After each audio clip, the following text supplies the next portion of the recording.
दोस्तों, मैंने पाकिस्तान मीडिया का एक नया वीडियो लेकर आया हूँ। आप लोग देखिए और मजा लीजिए। की कोशिश करता रहा हूं कि आप वॉशिंगटन डीसी में आप इंडिया से 50 साल पीछे हैं। इस प्रेशर को नहीं पाकिस्तानी लोग समझते। यहाँ पे जितनी फॉर्च्यून 500 कंपनीज है उनके सीईओ जो है वो इंडियन ग्राउंड पे लोग ये कहते हैं कि ऐलानात तो हुए, प्रेस कॉन्फ्रेंस हुई, लेकिन कोई ठोस पेशरफ्त नहीं हुई इस पे। देखिए उसमें ठोस पेशरफ्त के बारे में लोग वॉशिंगटन डीसी में इंडियन लॉबी को नहीं समझते। इस वक्त इजराइल की लॉबी के बाद इंडियन लॉबी नंबर 2 पर है। आपको मैं बताऊं छोटी सी बात, हमारे 5-6 इस दफा यहाँ पे 5 से 7 इंडियन डिसेंट के कांग्रेसमैन हैं। यहाँ पे जितनी फॉर्च्यून 500 कंपनीज है उनके सीईओ जो है वो इंडियन है। यहाँ पे 2 प्रेसिडेंशियल कैंडिडेट बॉबी जिंदल और निकी हेली वो रिपब्लिकन और वो दूसरे इंडियन है डिसेंट के। इस प्रेशर को नहीं पाकिस्तानी लोग समझते। इसके बावजूद, और दूसरा मैंने अर्ज किया आपको कि बिलियंस ऑफ डॉलर्स इंडिया ने खर्च किए हैं। अच्छा तारड़ साहब, इसमें इंडिया का सवाल बड़ा इंपॉर्टेंट आ जाता है कि वो अमेरिका का पाकिस्तान में भी परसेप्शन है कि इंडिया तेज़ी से अमेरिकन कैंप में बड़ा फेवरेट होता जा रहा है, यानी अमेरिका की एक नई डार्लिंग जो आप कह सकते हैं वो इंडिया है। अब पाकिस्तान के लिए चीज़ बड़ी अहम है क्योंकि पाकिस्तान और इंडिया के दरमियान आपको पता ही है जिस तरह के हालात हैं, तो ये पाकिस्तान के लिए कितना बड़ा चैलेंज होगा और उसको कैसे बैलेंस करें? सबसे पहले तो बैलेंस ये करना पड़ेगा कि आपको सबसे पहले अपना फॉरेन मिनिस्टर देखना होगा। आपका फॉरेन मिनिस्टर लोकल पॉलिटिक्स में इंटरेस्टेड है, उसके फॉरेन पॉलिसी उसके टेबल पर नहीं है। वो -1 फार्मूले में भी कैंडिडेट है, वो फॉरेन पॉलिसी में इंटरेस्टेड ही नहीं है। जे आप जरा आप अकेले बैठ के हर पाकिस्तानी जयशंकर के साथ सबसे पहले अपने फॉरेन मिनिस्टर का मुआवजा करें। आपका फॉरेन मिनिस्टर आपकी फॉरेन पॉलिसी को लेके कितनी एडवोकेसी बाहर कर रहा है, कितने दौरे कर रहा है बाहर जाके। सबसे पहले तो आपको ये देखना पड़ेगा। और उसके बाद ये है कि आपको देखना पड़ेगा चाइना के साथ और टर्की के साथ ज्यादातर पिछली गवर्नमेंट्स जो थी उनके रिलेशनशिप किकबैक्स के होते थे।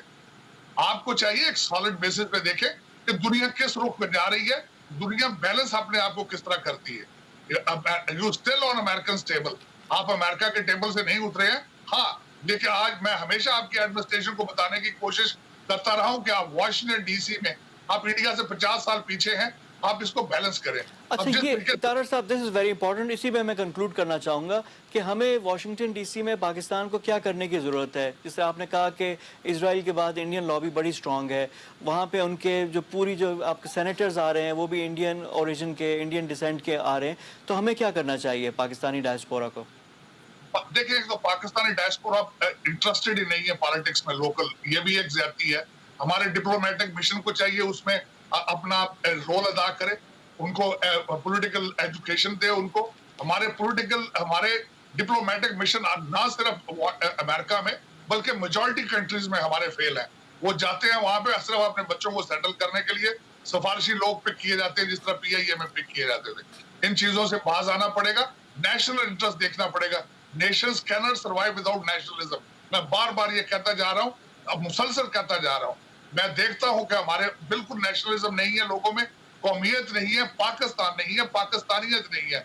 हमें सोचना पड़ेगा कि फ्यूचर में हमने सर्वाइव किस तरह करना है। जिस तरीके से मैंने आपको बताया, इस वक्त आपकी एलीट के ज़हन में सिर्फ दुबई, लंदन और न्यूयॉर्क की प्रॉपर्टियां ये निकालनी पड़ेगी। पाकिस्तान का सोचना पड़ेगा और हर पाकिस्तानी को सोचना पड़ेगा, वरना आगे मुश्किलात ही मुश्किलात। अमेरिकन एस्टेब्लिशमेंट है वो चाइना के खिलाफ इंडिया को तैयार कर रही है और पाकिस्तान और इंडिया का अपना एक इशू चल रहा है, तो अब इंडिया उनके नई डॉलरिंग बन रही है और नई उनको फेवरेट बन रही है, तो ये तो हमारे लिए चैलेंज होगा।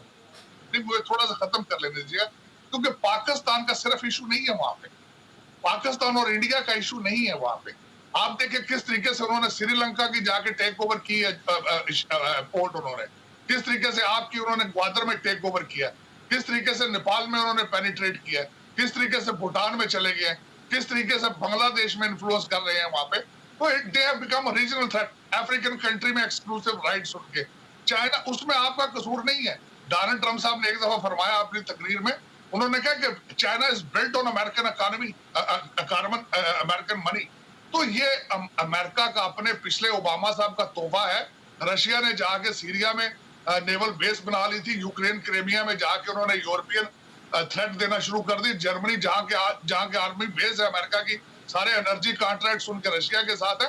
ये ओबामा साहब के तोहफे हैं जो हम आज झेल रहे हैं। और ये बेहतर होगा। डोनाल्ड ट्रंप हमारे कैरियर चले गए वहां पे साउथ चाइना सी में, दे आर एक्सरसाइजिंग इट, और वो बेहतर करेंगे। डोनाल्ड ट्रंप साहब के टेबल पर है इस अच्छा। वक्त चाइना को डील करना। पाकिस्तान में मौजूद बहस है, टॉप डिस्कशन भी है, वो थी रोजवेल्ट होटल जो पाकिस्तान इंटरनेशनल एयरलाइन PIA का होटल है, न्यूयॉर्क में मौजूद है, उसकी प्राइवेटाइजेशन की बात हुई, फिर अपोजिशन आई। अब खबर ये भी आई है कि डोनाल्ड ट्रंप ने भी उसमें, अमेरिकन सदर ने उसमें इंटरेस्ट का इजहार किया है। तो ये क्या है, इसमें है क्या, चक्कर क्या चल रहा है? लेकिन ये एक अलमिया है कि वो अब बिक रहा है, और डोनाल्ड ट्रंप साहब तो डेवलपर हैं। Half of the Manhattan is owned by him and his son in law Kushner साहब। तो अल्टीमेटली जो एक चीज मार्केट में फॉर सेल आएगी तो उसमें इंटरेस्ट अपना दिखाएंगे। बल्कि मैं समझता हूँ ये ट्रेजेडी है। उसकी मालियत PIA की मालियत से ज्यादा उस होटल की मालियत है।